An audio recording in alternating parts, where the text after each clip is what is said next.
সবাইকে দিচ্ছে ওখানে, আমি দুটো ভোট পিছনতে পদ্ম ফুলে দিই না। মনে রাখবেন, সব ধরা পড়ে যাবেন। ওখানে সিসিটিভি ক্যামেরা থাকবে, ভালো করে যারা যাবেন দেখে নেবেন, সিসিটিভি ক্যামেরা থাকবে। আর আমাদের এজেন্ট থাকবে আব্দুল্লাহ বাবু, ভালো করে শুনে রাখুন, এখন থেকে মাথায় ভালো করে ঢুকিয়ে নেন।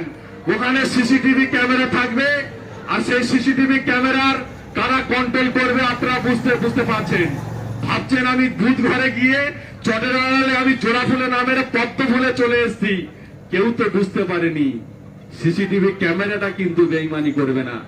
আপনি জোড়া ফুলে ভোট মার থেকে পদ্ম ফুলে মারবেন, আপনি বেইমানি করলে আমাদের যিনি থাকবেন তিনি কিন্তু ধরে নেবেন। আর সত্যি কথা, এখান থেকে এ বুথের কে এসইউসি করে, কে সিপিএম করে, কে বিজেপি করে, কে কি করে, এ বুথের কর্মীরা দেখেনি। যার যার ঘর প্রাপ্ত সবাইকে ঘর করে দিয়েছে। ও ভাইরা, আপনার টাকা ছাদতলা বাড়ি, আপনাকে ঘরটা আমি করে দিয়েছি, তাহলে দুর্নীতিবাজ আমি তো। আপনার মাটির বাড়ি থাকলে আপনি প্রাপ্য, আপনি যখন প্রাপ্য নয়, আমরা তৃণমূল কংগ্রেসের কর্মীরা দুর্নীতি করে ঘরটা পাইয়ে দিয়েছি। চটের আড়ালে আপনি ঘরটা মেরে আসবেন জোড়া পদ্ম ফুলে, ঘরের টাকাটা কি হবে?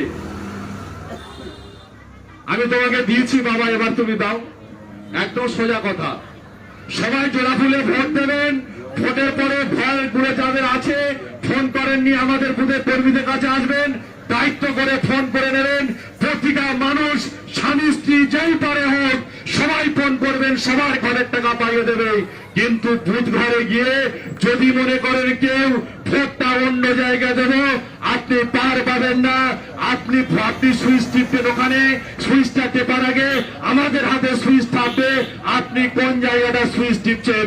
তাই প্রত্যেকে লক্ষ্য রাখবেন, আগামী দিন এ বুথের একটা ভোট যাতে বিজেপি না পায়, এসওসি সিপিএম না পায়, তার জন্য আপনারা দায়িত্ব নিয়ে জোড়াফুল চিহ্নের প্রার্থীকে গণেশ চন্দ্র মন্ডলকে বিপুল ভোটে জয়যুক্ত করবেন, এই আশা ভরসা রেখে আমার কথা শেষ করছি। জয় হিন্দ, বন্দে মাতরম। তৃণমূল কংগ্রেস জিন্দাবাদ। আমার হৃদয়ের নেত্রী, প্রাণের নেত্রী মমতা বন্দ্যোপাধ্যায় জিন্দাবাদ। বেশি বেশি করে শেয়ার করুন।